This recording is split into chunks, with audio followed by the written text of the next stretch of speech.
శ్రీమతి లత గారి ఆధ్వర్యంలో జూన్ 15-16 తారీఖుల్లో గానగాపురం యాత్ర మధుకరి సేవ సంప్రదించండి. నమస్తే, వెల్కమ్ టు సుమన్ టీవీ. నేను పద్మిని. ప్రస్తుతంతో పాటు ప్రముఖ ఆధ్యాత్మికవేత్త, వాస్తు జ్యోతిష పండితులు, లలిత ఉపాసకులు, వాస్తు జ్యోతిష శిక్షణ నిపుణులు బ్రహ్మశ్రీ నానాజీ పట్నాయక్ గారు మనతో పాటు ఉన్నారు. మాట్లాడదాం. సార్ నమస్తే. సార్ శ్రీమాత్రే నమః. సార్, ఏ రాశి వాళ్ళు వారి వారి రాశి ప్రకారం ఏ క్షేత్రాన్ని దర్శిస్తే వాళ్ళకి అదృష్ట యోగం పడుతుంది అనేది చాలా వివరంగా మీరు తెలియజేస్తున్నారు.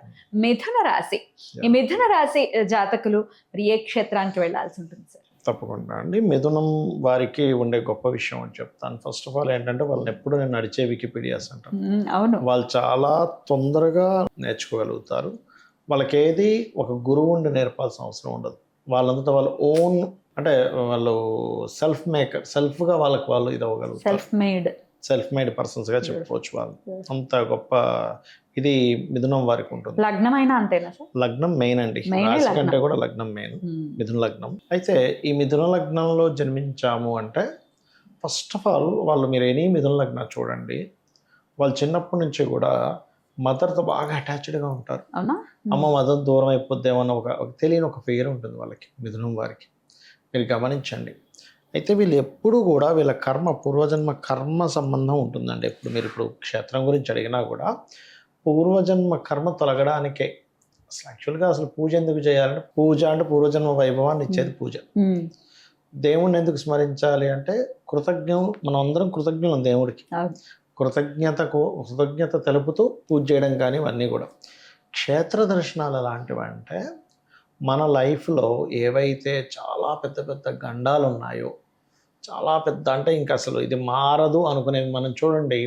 పాతకాలంలో ఎవరికైనా సంతానం లేదంటే మీరు దర్శనం చేసుకుని రండి, తీర్థయాత్రకి వెళ్ళి రండి అనేవారు. తీర్థయాత్రలు వెళ్ళి వచ్చే వాళ్ళకి సంతానం కలిగేది. ఏమిటది అంటే, తీర్థయాత్రలు అసలు ఎందుకు వెళ్ళాలి మనము అంటే, ప్రతి తీర్థయాత్రలో, అది తిరుపతి అనుకోండి, కాశీ అనుకోండి, ఎక్కడైనా కానీ భూమి మీద ఉండే ప్రతి తీర్థయాత్ర దగ్గరికి సకల దేవతలు, ఋషులు వచ్చి వెళ్తూ ఉంటారు. యక్షులు, గంధర్వులు అందరూ అనుక్షణం రావడం, దర్శనం చేసుకుని వెళ్ళడం జరుగుతూ ఉంటుంది. వాళ్ళ ప్లేన్లో వాళ్ళు తిరుగుతూ ఉంటారు, వాళ్ళ డైమెన్షన్స్లో మన కంటికి కనపడతారు.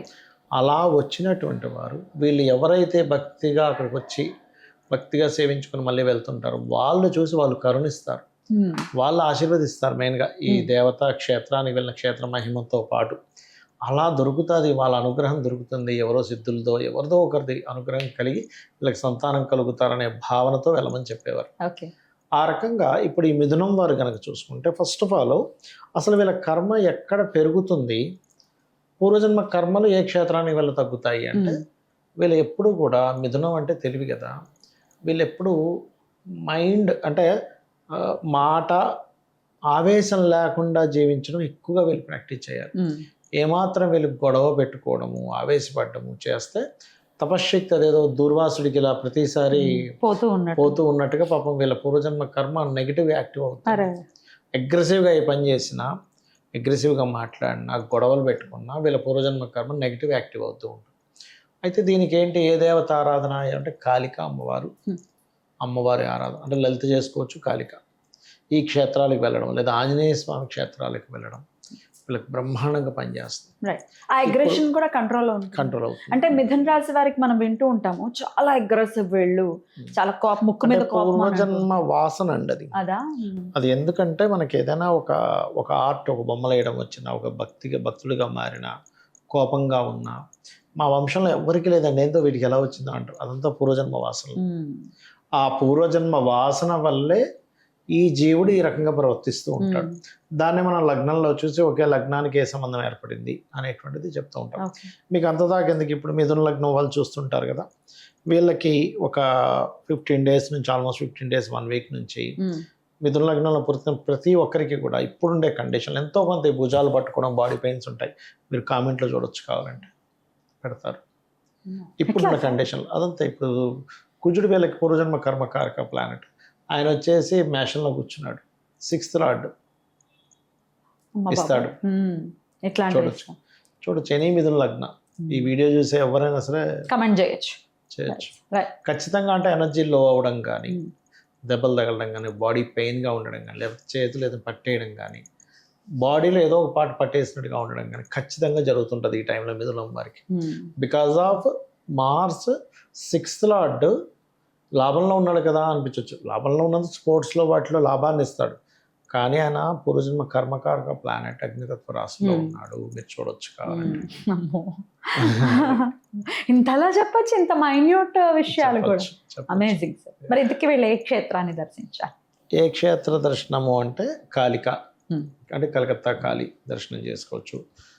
అమ్మవారి క్షేత్రాలు ఏవైతే ఉన్నాయో లలితా క్షేత్రాలు ఉన్నాయి, కంచి కామాక్షి, మధుర మీనాక్షి, కంప్లీట్ అమ్మవారే. అమ్మవారికి సంబంధించినవి ఎంత చేస్తూ ఉంటే వీళ్ళకి అంత బాగుంటుంది వీరికి లైఫ్ అనేది.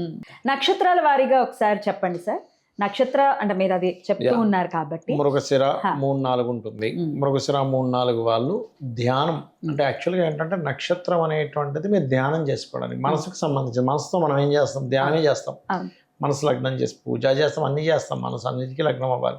కానీ ఎక్కువ లగ్నం చేసి ధ్యానం కాబట్టి ధ్యానంలో ఆంజనేయ స్వామిని చేసుకోవాలి. మృగశిర వాళ్ళు 3-4 పాదాల వాళ్ళు. ఆర్ద్ర నక్షత్రం వారు ధ్యానంలో దుర్గాదేవిని తలుచుకోవాలి ఎక్కువగా. అండ్ పునర్వసు రాముణ్ణి తలుచుకోవాలి.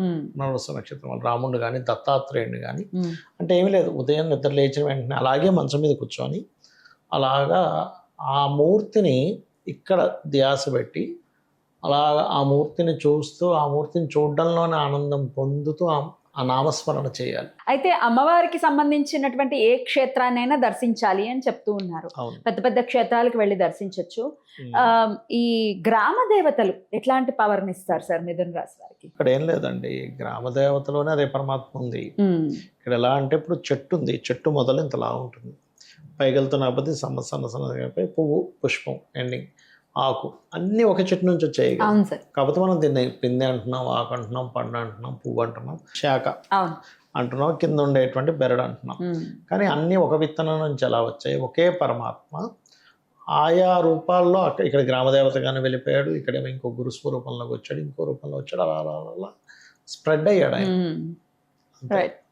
ఒకే చిన్న కణం కాస్త మనిషి ఎలా రూపాంతరం చెందాడో అదే. అద్భుతం సార్. సో ఖచ్చితంగా అంటే ప్రతిసారి పెద్ద పెద్ద క్షేత్రాలకి వెళ్ళినా వెళ్ళకపోయినా గ్రామదేవతలకు ఉన్న స్పెషాలిటీ ఏంటంటే, ఇప్పుడు మీరు అన్నారు కాబట్టి చెప్తున్నాను, ఒకప్పుడు ఒక ఆనవాయితీ ఉండేది. ప్రతి మనిషి గ్రామం నుంచి బయటికి వెళ్ళేటప్పుడు, గ్రామంలోకి ఎంటర్ అయ్యేటప్పుడు ఆ గ్రామ దేవతను మొక్కుకునేవారు. ఎలా అయితే అయ్యప్ప స్వామి దీక్ష తీసుకునేటువంటి వారు అయ్యప్ప స్వామి దీక్ష అయిపోయేటప్పుడు ఇరుముడి కట్టుకున్నప్పుడు ఇంటికి ఒక కొబ్బరికాయ ఇలా తిప్పేసి వెళ్తారు చూసారు, మళ్ళీ వచ్చి మళ్ళీ తిప్పుతారు. అంటే ఏమిటి, ఇల్లు కూడా ఒక దేవతలా మనల్ని రక్షిస్తుంది, గృహం కూడా. అదేవిధంగా గ్రామ దేవత కూడా ఆ వ్యక్తికి ఏమీ కలగకుండా చూసుకుంటుంది. అందుకని గ్రామదేవతకి చేసుకుంటారు. అందులో గ్రామదేవతల్లో పోలేరమ్మ, మైసమ్మ వాళ్ళకి కూడా చేసుకోవచ్చు వీళ్ళు. అంటే నిత్యం క్షేత్రాలకు వెళ్ళినా రోజు వెళ్ళి లేకపోతే దర్శనం చేసుకునే పరిస్థితి ఉంటే డెఫినెట్ గా మారుతుంది. అద్భుతం సార్, చాలా బ్యూటిఫుల్ గా ఎక్స్ప్లెయిన్ చేస్తున్నారు సార్. డెఫినెట్ గా చాలా బాగా ఉపయోగపడుతుంది మన వాళ్ళకి.